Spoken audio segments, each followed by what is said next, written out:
Chers abonnés, bonsoir. Vous êtes nombreux à nous suivre et à nous écrire. Merci pour votre intérêt envers la chaîne BS News International. Le débat de ces jours sera basé sur le désengagement du Burkina Faso, du Mali et du Niger de la CEDEAO. Avant toute chose, permettez-moi de vous rappeler brièvement la création de la CEDEAO. Le 28 mai 1975, à Lagos, au Nigeria, naissait la CEDEAO, une institution regroupant 15 pays de la région ouvrant la coopération économique et la stabilité régionale.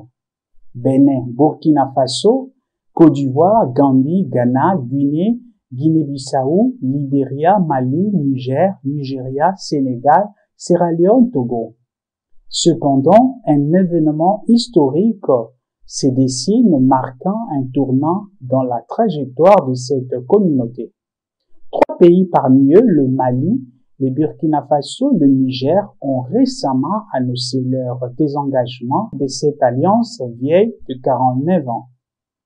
Une décision qui pourrait potentiellement secouer l'équilibre économique et sécuritaire de la sous-région.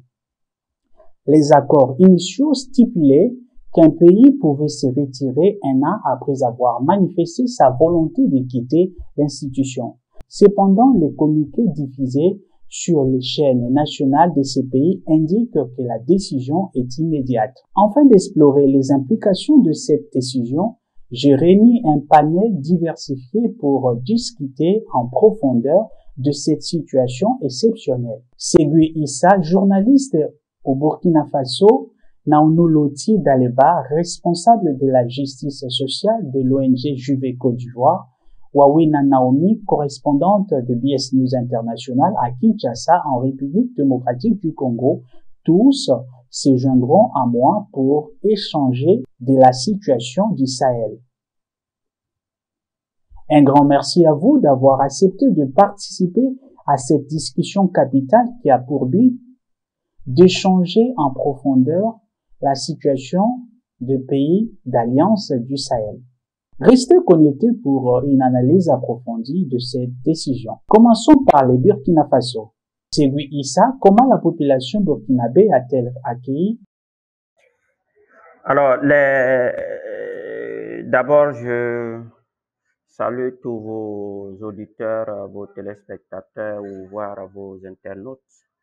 Alors, je viens d'apprendre comme tout le monde, cette annonce et ça fait beaucoup réfléchir dans la mesure où certaines décisions qui peuvent impacter des millions de Burkinabés, de Nigériens et de Mali, ça nécessite une réflexion profonde. Et en cela, nous osons croire que cette décision respecte les différentes étapes d'une décision, à savoir la partie idée, puis maturation et jauger un peu la faisabilité, les risques et peut-être anticiper sur les conséquences éventuelles, aussi sans oublier en captant les avantages que cette décision pourrait amener. Dans tous les cas, en tant que journaliste, il est difficile pour moi d'avoir toutes les informations nécessaires pour la réflexion, parce qu'il y a des choses qu'on sait et il y a des choses qu'on ne sait pas. Pour ce qu'on sait déjà, le Burkina a beaucoup de ressortissants en Côte d'Ivoire, au Ghana et dans certains pays de la sous-région ouest africaine.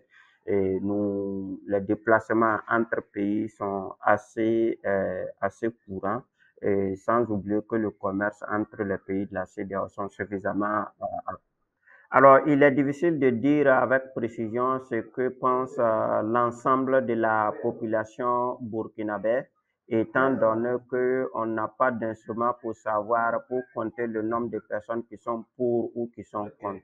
Par contre, ce que je peux dire avec ceux que j'ai pu échanger, il y en a qui sont assez contents pour cette décision, pour la simple raison qu'ils estiment que la CEDEAO n'a pas suffisamment aidé les pays de la sous-région ouest africaine de façon générale mais de façon particulière le Burkina qui connaît cette crise depuis 2016 jusqu'à aujourd'hui.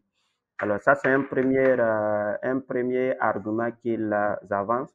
Le second, c'est la libre circulation des personnes et des biens dans certains pays qui pose toujours problème parce que cela n'est pas effectif dans certains pays.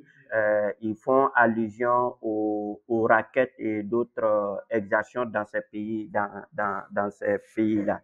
À cela aussi, c'est ajouté le coup d'État du Niger en juillet dernier qui a quand même crispé les tensions entre les autres pays de la CEDEAO et les trois pays que sont le Burkina Faso, le Niger et le Mali. Voilà en gros les arguments qu'ils avancent. Mais en revanche, j'ai échangé également avec d'autres personnes qui sont qui sont réservées parce qu'ils estiment que le Burkina a beaucoup de compatriotes dans ces pays de la sous-région. Le Burkina a au bas mot 4 millions de ressortissants, par exemple, en Côte d'Ivoire, et 3 millions au moins au Ghana. Donc, déjà dans ces deux pays-là, c'est assez énorme comme ressortissants. Et quand on regarde le flux financier de ces ressortissants burkinabés dans ces pays, c'est assez énorme. Et sans oublier que le Burkina, étant un pays de l'Interland qui n'a donc pas accès à la débouchée maritime, importe beaucoup ses produits via les ports de la Côte d'Ivoire surtout, mais aussi du Ghana, du Togo et dans une moindre mesure le Bénin. Donc cette mesure-là peut effectivement, selon eux, entraîner quand même des conséquences. Et je pose la question de savoir est-ce que nous sommes effectivement préparés à tenir le coup. Daliba Naounou, comment la décision de pays de l'Alliance du Sahel peut-elle impacter les autres pays de l'Afrique de l'Ouest sur le plan économique et sécuritaire? Selon les accords de la CEDEAO, malgré la décision immédiate de pays d'Alliance du Sahel, ces derniers auraient encore une année pour se désengager officiellement en tant que membres. Quelles sont vos analyses? La CEDEAO, c'est une famille. Les pays qui partent sont des pays pionniers. Et donc là, nous sommes navrés parce que c'est dommage pour le peuple de ces pays et pour les peuples des autres pays et qui étaient unis par des liens séculaires, économiques, politiques, culturels. On ne sait pas où cette décision nous emmènera. Quand même 3 pays, autour de 69 millions d'habitants, autour de 2,75 millions de kilomètres carrés. Ce sont des pays essentiels qui restent quand même des pays importants dans le giron de la CEDEAO.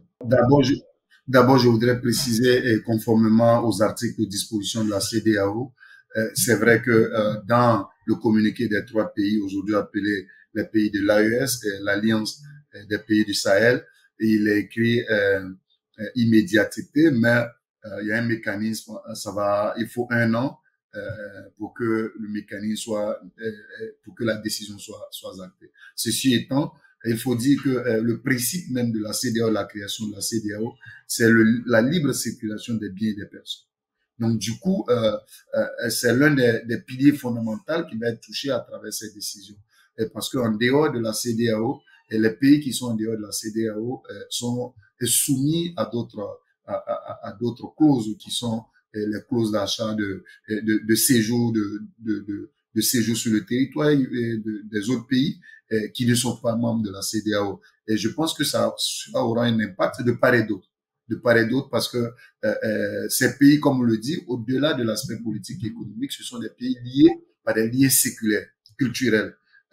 Quand on sait que la Côte d'Ivoire est frontalier au Mali et au Burkina, ce sont des pays importants. Quand on sait que le Niger est frontalier à d'autres pays, et je pense le Nigeria et d'autres pays, c'est important. Et donc, et ce sont des pays également qui sont aujourd'hui une haie antiterroriste. Ces pays forment l'arrière-garde du terrorisme, du djihadisme. Donc, à la limite, une circulation des armes non maîtrisée, puisqu'il n'y aura plus, si c'est acté, je ne pense pas qu'il y aura une coopération militaire sécuritaire entre ces pays et les 12 autres pays de la CEDEAO qui restent. Donc, au-delà même de la libre circulation des biens et des personnes, il faut craindre qu'il y ait un dérèglement socio-économique et politique, y compris sécuritaire dans la région. Au-delà des frontières de l'Afrique de l'Ouest, l'Afrique centrale suit de près l'évolution. Avec le coup d'État au Gabon, l'Afrique centrale n'est pas épargnée par ces nouveaux vents qui secouent le continent africain. Naomi, comment les gens à Kinshasa ont-ils accueilli cette nouvelle? Bonjour Eric, bonjour à tous nos téléspectateurs. Déjà, il faut souligner qu'ici, en RDC, nous avons appris cette retraite de ces trois pays avec pas mal de réactions déjà sur les réseaux sociaux aussi, si je peux dire ça comme ça. Mais après, on s'est dit, ils ont le choix de faire ce qu'ils veulent parce que c'est aussi comme nous sommes dans l'EAC et on se réveille un beau jour comme ça, on voit la population commencer à dire au chef de l'État, nous ne voulons plus appartenir au sein de l'EAC. Donc, c'est une décision réfléchie de notre part. Bon, c'est déjà une situation très compliquée, il faut dire ça vraiment. La situation est compliquée non seulement pour ces pays qui se retirent, mais aussi pour la CEDEAO parce que en ce qui concerne l'économie en Afrique, nous sommes liés dans ce sens. Je pense que ça va vraiment créer de failles au niveau économique de ces trois pays-là, mais aussi au sein de la CEDEAO. Maintenant, ça sera question de demander des visas et je ne sais pas si ça va se passer comment, mais je pense que ça va mettre aussi la même population qui vient de se retirer un peu compliquée à la libre circulation qu'ils avaient avant et en ce qui concerne l'économie dans ces trois pays-là qui viennent à peine de se retirer. Issa, quelles seront les conséquences de quitter la CEDEAO avec effet immédiat? Alors déjà, c'est qu'il faut savoir que dans les textes de la CEDEAO, lorsque un pays veut quitter l'organisation, il procède par écrit et cela peut aller jusqu'à une année. En attendant, le pays continue de payer ses cotisations, il continue de bénéficier des avantages qu'offre la CEDEAO jusqu'à une année.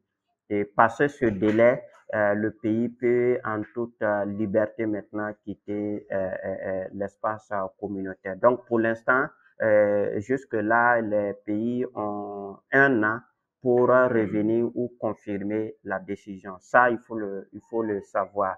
Mais dans le communiqué qui a été lu à la télévision, il est dit que la mesure prend effet tout de suite et maintenant. Alors, en termes d'effet, cela peut avoir des conséquences assez lourdes pour un pays comme le Burkina et même pour les autres. Pour la simple raison que les textes communautaires donnent un avantage certain aux hommes d'affaires burkinabés, maliens ou encore nigériens de travailler dans les autres pays comment on appelle ça, de l'espace de la CEDEAO.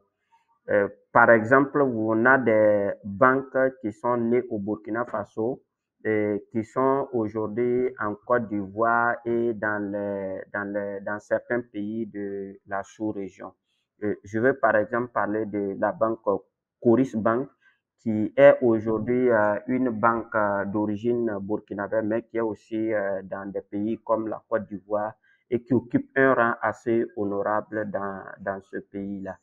On a la banque malienne BDI également qui est en train de faire son bonhomme de chemin dans les pays de l'Afrique de l'Ouest. Quand on regarde les flux financiers en termes d'importation, le volume est assez élevé pour les pays de l'Afrique de l'Ouest. Mais quand vous quittez comme ça l'organisation, cela peut avoir un impact. Alors, je précise également que la Mauritanie qui avait quitté la CEDEAO est aujourd'hui en train de faire des mains et des pieds pour revenir dans l'organisation. Le Maroc, géographiquement, qui ne fait pas partie de l'Afrique de l'Ouest, est en train aussi de travailler à être membre de la CEDEAO pour effectivement capter les avantages économiques que cela pourrait induire. Donc, je pense que l'un mis dans l'autre, c'est une décision qui peut être lourde de conséquences, sans oublier que en termes d'électricité, par exemple, le Burkina importe 60% de son électricité de la Côte d'Ivoire, du Ghana et dans une moindre mesure le Togo. Mais en tout cas, la quantité d'énergie électrique importée de la Côte d'Ivoire et du Ghana est assez élevée. environ 60% comme ça de l'énergie du Burkina vient de la Côte d'Ivoire et du Ghana. Et à cela s'ajoute aussi le chemin de fer qui rallie Abidjan à Ouagadougou, par lequel beaucoup de marchandises, notamment les hydrocarbures, sont importés depuis les autres pays via les ports de la Côte d'Ivoire du Ghana. Alors, il faut aussi noter que le Burkina dispose de stocks de carburant dans certains pays de la sous-région. Mais ce qu'il faut dire, c'est que ces dernières années, le Burkina s'est rapproché de la Guinée, ce qui lui donne également d'autres perspectives, d'autres perspectives. Et sans oublier que le Togo a une position plus ou moins mitigée, qui joue parfois un double jeu, qui veut effectivement profiter des avantages de la CEDEAO, mais aujourd'hui garder dans son giron les pays comme le Burkina, le Niger et le Mali, qui sont de grands importateurs. Est-ce que la CEDEAO pourra avoir le temps d'écouter le Burkina Faso, le Mali, le Niger pour le pousser à revenir sur une même table de négociation? Comment les intérêts des citoyens de ces trois pays pourraient-ils être affectés dans la sous-région? Pouvons-nous envisager d'autres scénarios ou d'autres pays qui quittent aussi la CEDEAO ou voir d'autres s'adhérer pour des raisons économiques ou sécuritaires? Daliba, quelles sont les véritables raisons qui motivent ces pays à quitter définitivement la CEDEAO? Je pense que les pays qui ont décidé de sortir de la CEDEAO ont énuméré 4 ou 5 griefs contre la CEDEAO, y compris les sanctions qui ont encouru quand il y a eu des renversements vraiment démocratiques dans ces pays, et, comme on peut le dire, des coups d'État dans ces pays.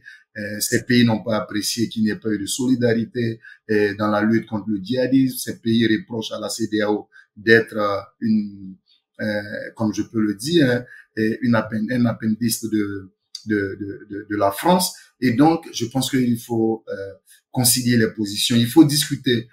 Il faut voir là où ça n'a pas marché. Parce que la CEDEAO, c'est quand même un destin historique. La CEDEAO, c'est quand même un destin des peuples. La CEDEAO, un politicien disait, en dehors, nos petits États ne peuvent pas s'en sortir en étant isolés. Il faut un conglomérat, il faut un regroupement de nos pays pour qu'ils puissent tenir vraiment dans le concert des nations.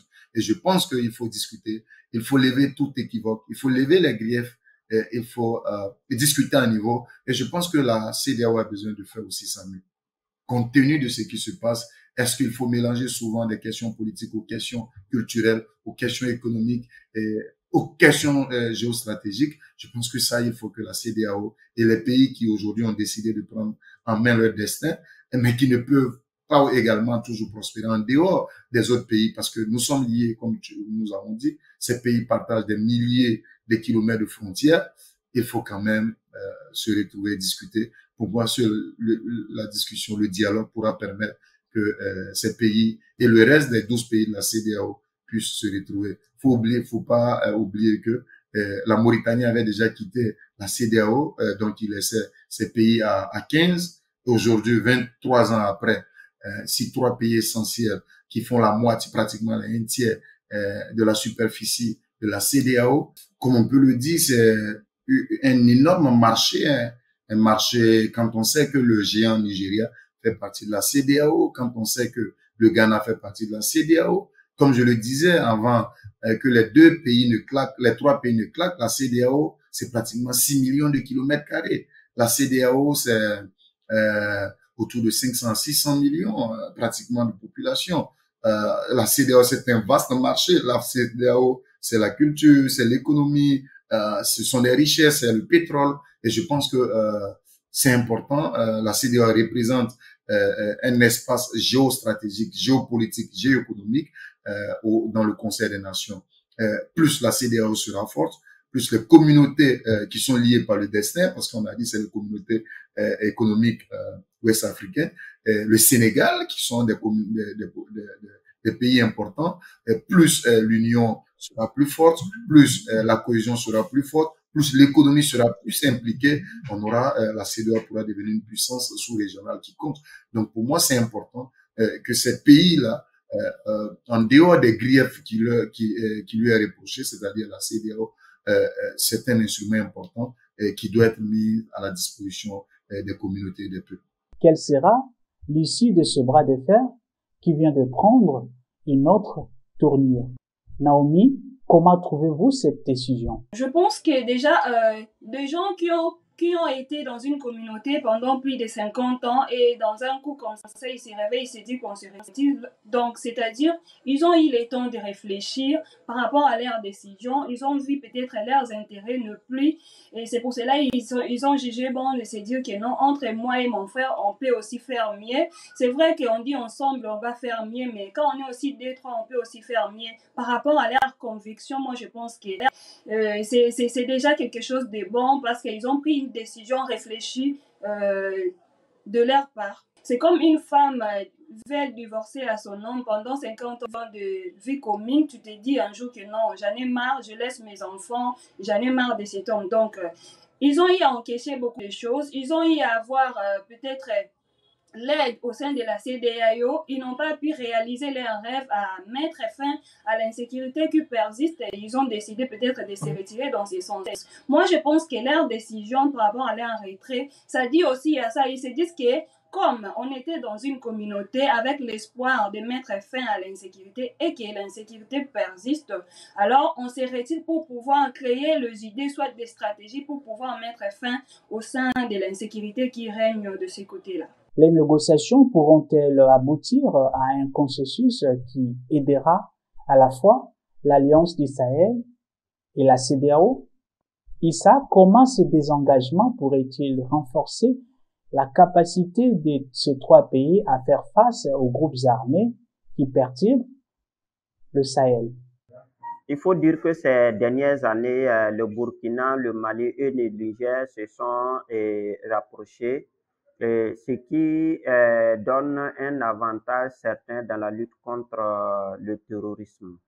Alors, il faut dire que ces pays partagent des frontières communes et les crises sont, notamment les attaques sont récurrentes dans cet espace-là, et ce qui permet à ces pays d'avoir des actions communes pour pouvoir venir à bout des groupes armés terroristes. Il faut dire que par le passé, des groupes agissaient de part et d'autre.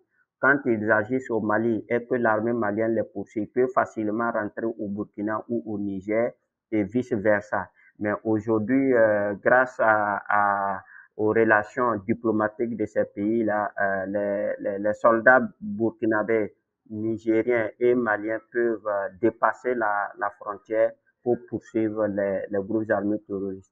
Il y a un passé récent où ces trois armées ou encore deux armées ont des opérations communes en fonction de la situation du moment.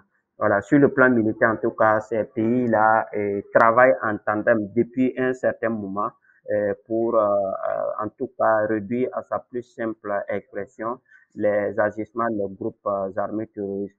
En rappel, lorsque la CEDEAO avait annoncé débarquer comment on appelle ça, la junte nigérienne, le Burkina et le Mali s'étaient opposés en disant clairement que si la CEDEAO s'attaquait au Niger, il s'attaquait du coup au Burkina et au Mali, et que ces deux armées-là entreraient également en guerre comme le Niger pour faire face à la CEDEAO.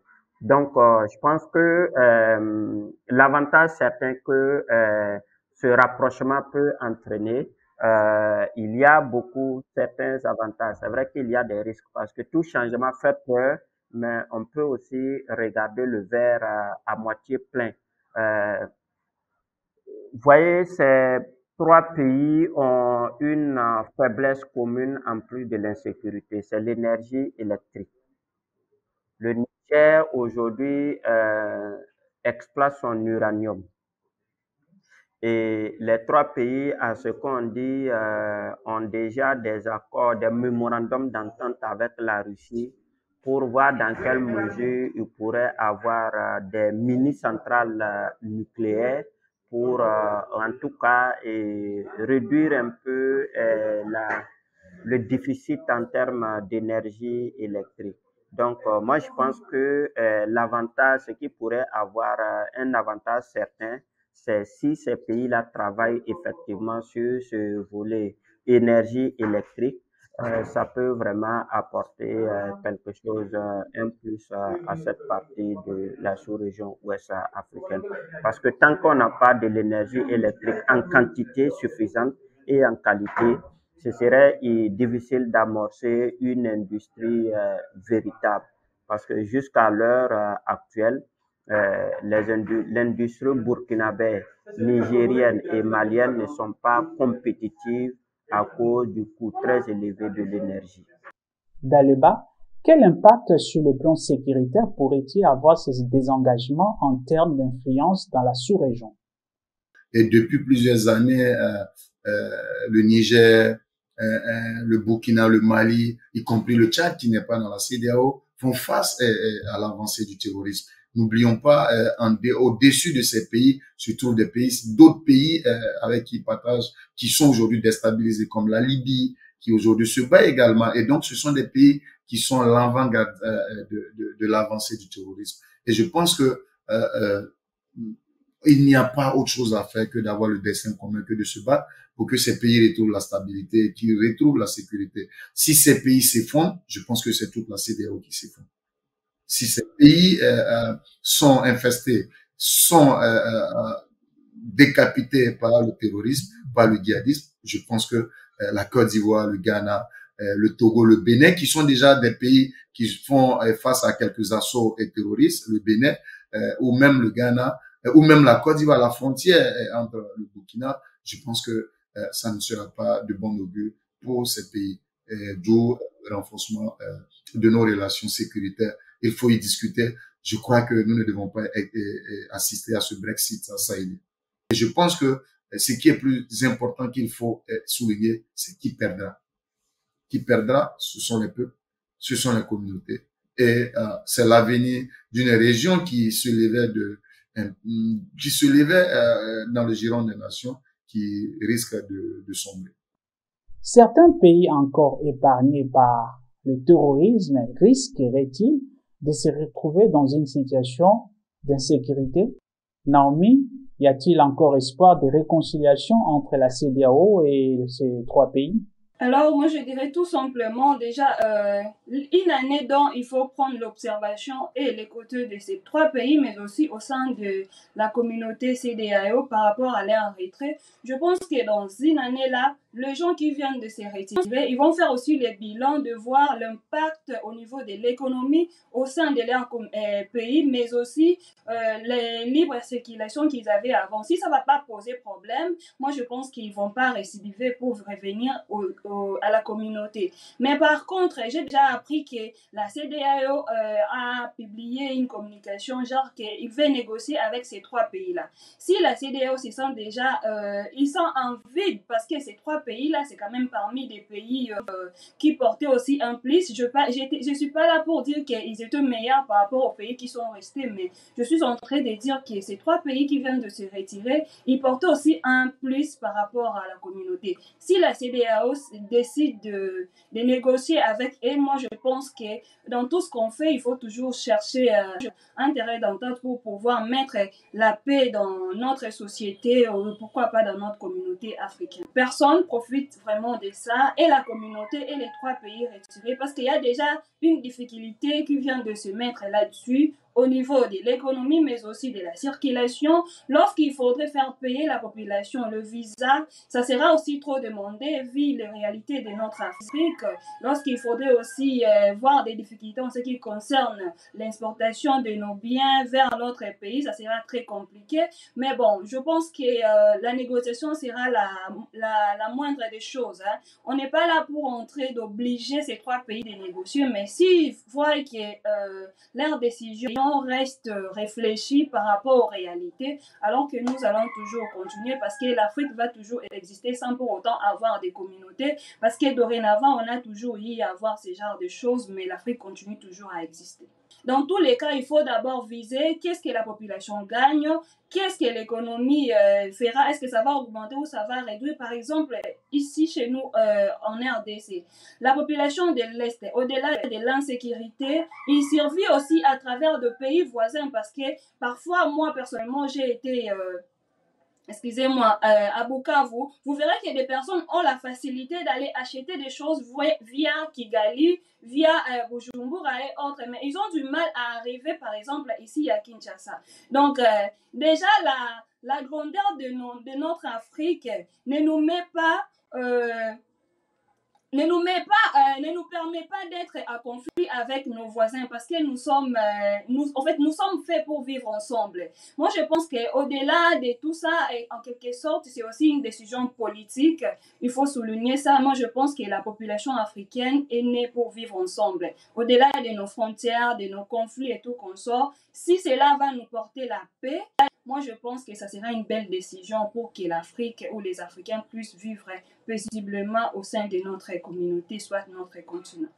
Merci une fois de plus à vous trois pour ces éclaircissements.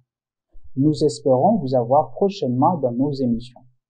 Chers abonnés, merci de nous rester fidèles. Veuillez partager ces débats, liker pour nous permettre de vous apporter plus de contenu.